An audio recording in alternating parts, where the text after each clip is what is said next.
Wòlíì Segun Adebayo ti fi òkọ̀ràn ránṣẹ́ sí gbogbo àwọn jẹgúdújẹrá olóṣèlú àwọn olórí ní orílẹ̀-èdè Nàìjíríà tó jẹ́ pé kìkì ọ̀rọ̀ nìkan náà wá tán sì ti gbàgbé ọjọ́ àti sùn. Kódà bàbá yìí fi ọ̀rọ̀ póòpù kan wọ́n fi ṣe àkàwé, wọ́n fi ṣe example pé kí wọ́n wo póòpù kan pàápàá póòpù tó ṣaláìsí lọ́jọ́sí. Gbogbo ohun tó sọ nípa póòpù yìí lágbára o, tó sì jẹ́ pé ẹ̀kọ́ ńlá ló máa jẹ́ fún ọ̀pọ̀lọpọ̀ àwọn olóṣèlú pé olóṣèlú míì ó máa dé ipò ọ̀rọ̀ tó dẹ̀ jẹ́ pé kò rí ọ̀rọ̀ yẹn lò pé káwọn èèyàn pé pàápàá àwọn jẹgúdújẹrá olóṣèlú àwọn ọ̀bàyéjẹ́ ọ̀bàlújẹ́ pé kí wọ́n rántí ọjọ́ àti sùn torí wípé Ọlọ́run nìkan ló lẹ̀mí èèyàn. Ìgbàlà gan ló sì yẹ kéèyàn máa wá. Kí ni wọ́n sọ nípa póòpù tó ṣaláìsí lọ́jọ́sí? Kí ni wọ́n sọ nípa àwọn olóṣèlú ní Nàìjíríà pàápàá àwọn tó ṣe gbòógì nínú wọn? Ẹ gbọ́ ẹ̀kúnrẹ́rẹ́ ọ̀rọ̀ lẹ́nu wòlíì Segun Adebayo. Ẹ má gbàgbé pé bàbá jẹ́ ọ̀kan gbòógì nínú àwọn wòlíì tí máa ń sọ òótọ́ láì bẹ̀rù ẹnikẹ́ni láì sì fi tẹnikẹ́ni ṣe. Ẹ gbọ́ ẹ̀kúnrẹ́rẹ́ ọ̀rọ̀ lẹ́nu wọn.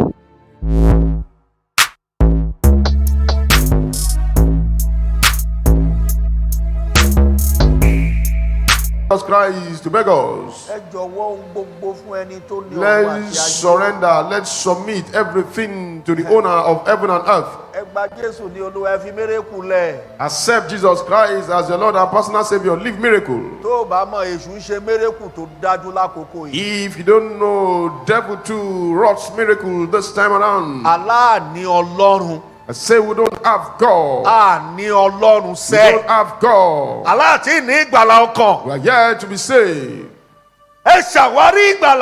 Let's look for and find our own salvation. Not just after the bread that we want to get from Him. We are praying against every battle. It's not all battle that God will conquer and give victory. There are some battles is to heaven. To get to heaven. And some battles, brother,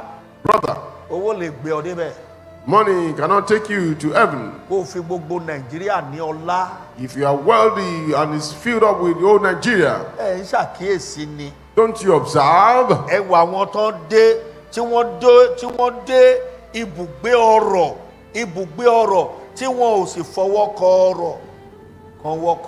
Those that go to the place of wealth and they could not touch it with their hand. And the head of the Catholic Church got into the place of wealth and he could not touch that wealth. Go to the house of wealth. He said, just give me a room. I'm not sleeping in all these luxurious places. Just give me a room. Brother, you ought to have a house in Lagos State. That whenever he comes to Lagos State, he can probably lodge there. Brother, he has wealth. He's wealthy. He's wealthy. Hear me well. He did not touch that wealth. He wanted to see President of America. They gave him Rolls Royce. He said no. They just give him a small car. Even the car could not take him. That's what took him to White House. President of America and President of America said, what kind of vehicle did they bring to White House? By the time you come out, say, what about the vehicles, the luxurious vehicles we send to go and bring this man? If people like that can blind their eyes to the things of this world, he blind his eyes, close his eyes to the things of this world. Our own faith today, have we closed our eyes to the things of this world? Let this be sounding in our hearts. The faith we have today, does it Has it closed our eyes to the things of this Kó world? máa rókè nínú ọkàn ẹ̀yin tẹ́ Let it wà be nínú Aso sounding in Rock. the heart of those in Aso Rock. Ìgbàgbọ́ tí ẹ̀yin gbà lénìí. Faith that we accepted today. Ṣó dijú sí ayé? Has it closed our eyes to the things of this world? Ẹ̀yin gómìnà ilẹ̀ Yorùbá. He said they should not bury him where they normally bury every pope. But if you bury him, don't be bringing him out every year. Ẹ bò ó mọ́lẹ̀, ẹ fi Cover yẹ̀pẹ̀ him bò. down. Cover him. Ẹ wá gbọ́. Yeah. Àwọn president ayé ò gbọ́dọ̀ wá síbi tán máa sin sí.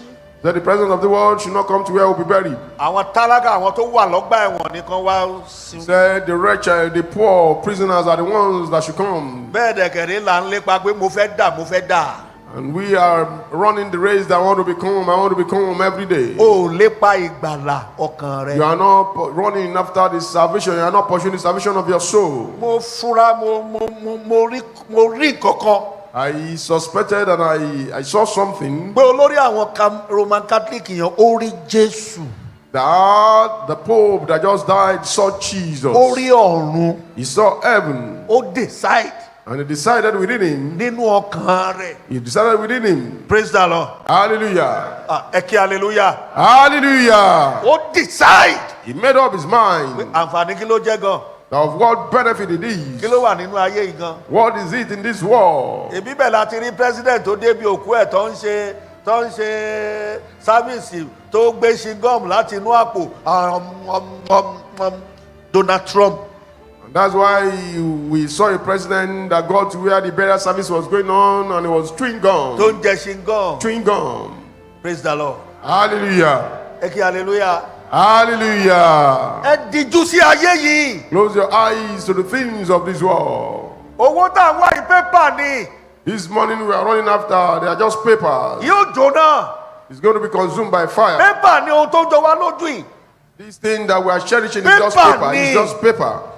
Tó bá pẹ́ jù. It takes time. Yóò máa rún. Get squeezed. Ẹ dijú sí ayé. Let's close our eyes to the things of this world. Ẹ jẹ́ kí a wá ìgbàlà ọkàn wa rí ní àkókò tí a wà yìí. Let's look for the salvation of our soul and let's get it. Ẹ wá ìgbàlà ọkàn yín rí. Let's look for the salvation of our soul. Àwa ìránṣẹ́ Ọlọ́run kí là ń gbógun fún? We ministers of God, why are we waging war? Kí la ní tá ń lara wa ní ara gan tá. What do we have that we are envious of each other? Kí la ní? Kí la ní? What do we have? Ọ̀pọ̀ nínú wa ní owó ti gba Ọlọ́run kó nu ayé rẹ̀. Many of us, money has taken God away from Àkọ́wọ́ us. ayé jọ. We are gathering things of this Ó ti world. tilẹ̀kùn ọ̀run. He has closed shut the doors of heaven. Ẹ wá ìgbàlà ọkàn yín rí. Let's look for the salvation of our soul. Praise the Lord. Hallelujah. Not only that, I wanted to bless the name of God. Powerful seed. I wanted to bless. I don't want. Not only that, he added to it that he also want to bless the name of God in my life with a powerful seed. And I told him I'm not interested. I don't want. Daddy, I've been worshiping your program over 2 years now. Wọ́n ní bàbá mo ti ń wo ètò yín lórí àwọn olùmọ̀ràn láti bí ọdún méjì sẹ́yìn. I love you so much, Daddy. Mo nífẹ̀ẹ́ yín gan ni sà. I love the work of God in your life. Mo fẹ́ràn iṣẹ́ Ọlọ́run nínú ayé yín. I love the God call you. Mo fẹ́ ìfàmìlóyún Ọlọ́run nínú ayé yín. Mo fẹ́ràn Ọlọ́run tó pè yín. But sir, I'm a popular person. I don't want anybody know me. Ṣùgbọ́n ẹni tí gbogbo ayé mọ̀ ní mí, mi ò fẹ́ káwọn èèyàn rí mi, mi ò fẹ́ kán dá mi mọ̀. I no come. Ó ní mi ò wá sà. If I cover myself, Bá bọ́ ara mi.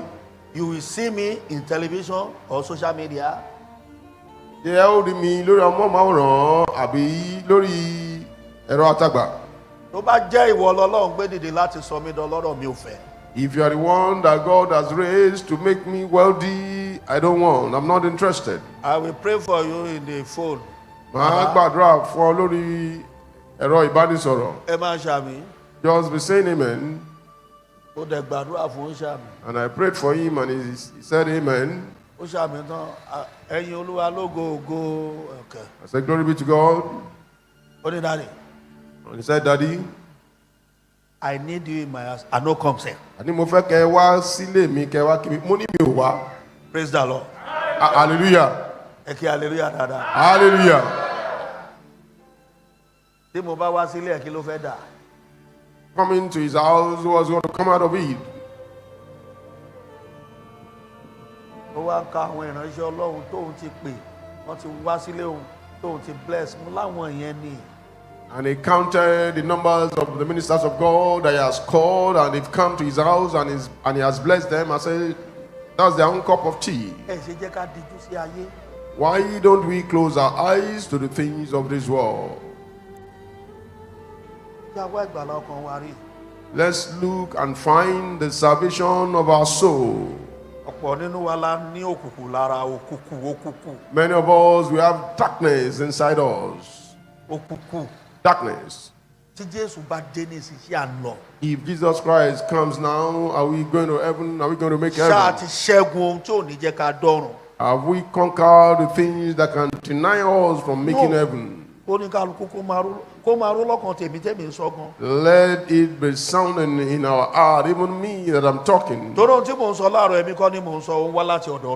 what I'm saying this morning is not from me, but from God.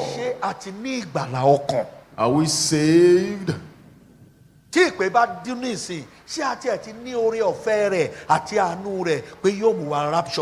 If trumpets sound now, have we received His grace and His mercy that we are going to be rapturable?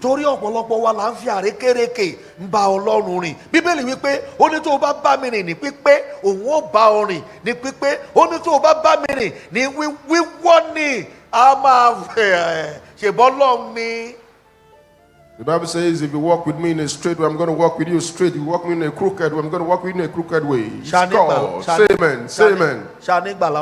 Are we saved? Are we saved? Please.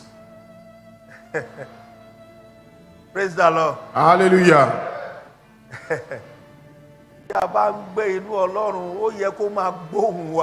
If we live in God, if we are of God, He ought to be hearing our prayers.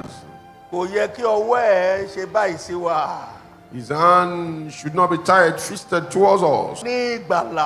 If truly that we are saved, if we have grace to all He is or He has, are we truly saved? Are we sure that we are going to get to heaven? We are not having a good thought of looking to it, that as we are experiencing the dawn of the day now, definitely it will soon turn to dusk. The day is going by and by. His coming is like a thief in the night. The angels do not know when He's coming. Even the host of heaven do not know when He's going to come. Even we prophets, we don't know He's coming. If a prophet will come out to tell you God is coming tomorrow, he's only deceiving you.